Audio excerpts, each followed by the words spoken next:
टाटो बच्चों अस्सलाम वालेकुम वरहमतुल्लाहि वबरकातुहू। उम्मीद छम कि अल्लाह ताला सन्द फजल कर्म सत ٲسِو बच्चे तुह ठीक सलाम अल्लाह ताला थैनो सलाम। टाटो बच्चों शेमी जमोच बापत छु कशी किताब हुंद यह सबक। अमुक नाव छु रानी जशोमती। अमुक गोडनुक हिस्स कर बह पेश। उम्मीद छम कि तुह थयो पूरा तवज्जो बह पर सबक। रानी जशोमती छे आज ब्रोह 5,000 वरी कशीर हंस हुक्मरान ٲसमٕژ। अमिस छु रानी यशोमती ते वन्नऽ यिवान। सो ٲस घाटज ते वलवीर ते। पन्ने हमत तो काबिलियत सۭtۍ बेहनो तम मुल्कस मज अमन। दुश्मन ओनुन येल।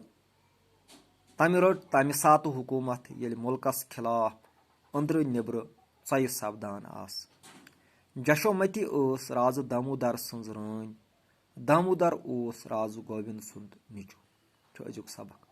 टाठियो बच्चों येल अस कशीर हिंदिस तवारीखस पे नजर त्रावान छ पथ वत पे अमिच तवारीख छ सठा वारिया पुरान। ते छ लेखा 5,000 6,000 वरी ते छ लेखा अम खुद ज्यादा ते ब्रोह ते छ अमिच तवारीख।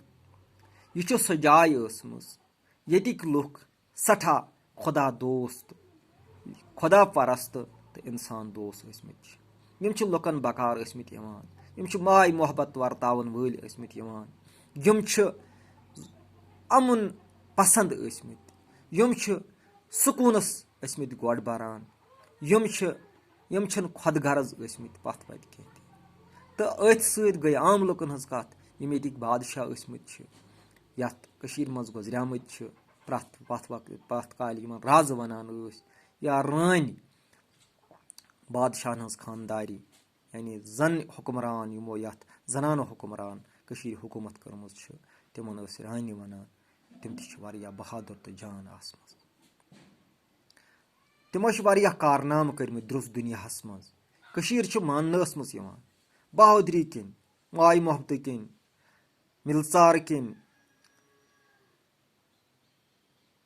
वस्तकारी किन फन किन प्रथ मज ٲसमٕژ छ पन्नि मिसाल पान तो इल्म किन ति छ ٲसमٕژ सٲरसी दुनियाहस मज मशहूर।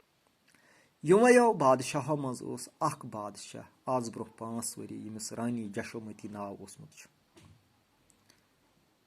यह छ ٲसमٕژ अमिस छ यशोमती ते वनान ٲसमٕژ। यह छ ٲसमٕژ सठा अकलमंद घाटज सठा दाना तो वलवीर गो बहादुर ٲसमٕژ छ निडर ٲसमٕژ तो पन्ने हिम्मत तो काबिलियत सۭtۍ छ मुल्कस मज तम वक्त हुकूमत ये रट यम वक्त बदअमनी ٲस तो अम कोर अमन कायम तो यम दुश्मन ٲसۍ मुल्कस खिलाफ ٲसۍ चयि ٲसۍ करान तम अनिन येल तम करिन कंट्रोल हुकूमत रट तमि सात यम सात चयि आस सपदान मुल्कस खिलाफ यित पट आज सपदान कह खुदगर्ज प्रथ वक्त मगर खुदगर्ज कर कौबस मज तो यह खानदारी राज दामोदर सन्ज तो दामोदर गोविंद सुंद निचु। यह अजुक सबक। उम्मीद छम कि पर्नस सۭtۍ दियो लेखनस कुन तवज्जो। वसलाम।